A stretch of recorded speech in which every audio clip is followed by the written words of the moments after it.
and we can look back and say our community did what it could. And I think that's the part that people misunderstand. You don't look at the person late in life and say, the bless their hearts that this is what they've done because of that.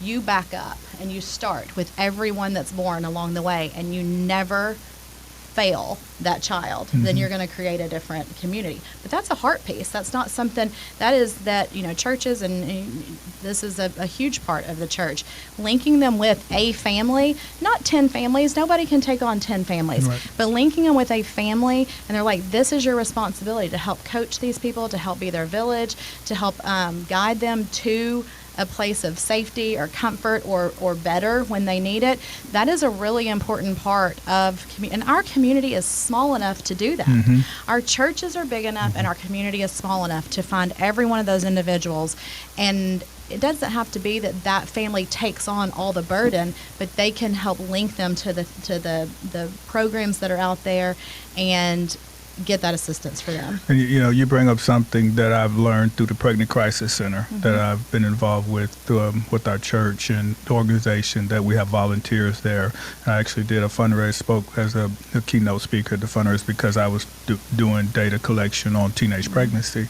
And it's really interesting how that correlates to violent crime, because if you look at the three most dangerous states right now in looking at teenage youth violence, it was Mississippi, Louisiana, and Arkansas.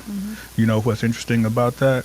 Those are three highest teenage pregnancy states. So there's a correlation to teenage pregnancy and violence. And so when you just mentioned that, what the data will suggest and tell you is that, to your point, if a church will get involved with the teenage pregnant mother, and if she doesn't have any more children, and support that child through the development, the malnourished, what we try to do with every cans, and for with support for formula, diapers, and the things that the baby needs. And I've talked to Mother Yolanda and about mobs getting involved in an effort to give their pain to these teenage girls who oftentimes need a grandmother with wisdom, because what you find many times that's happening is that the mother is 15. The mother of the child is 15. The grandmother is 35. The great grandmother. So you see this and there's not an experience of support system there. People just trying to make it, to your point of what you just shared about that individual.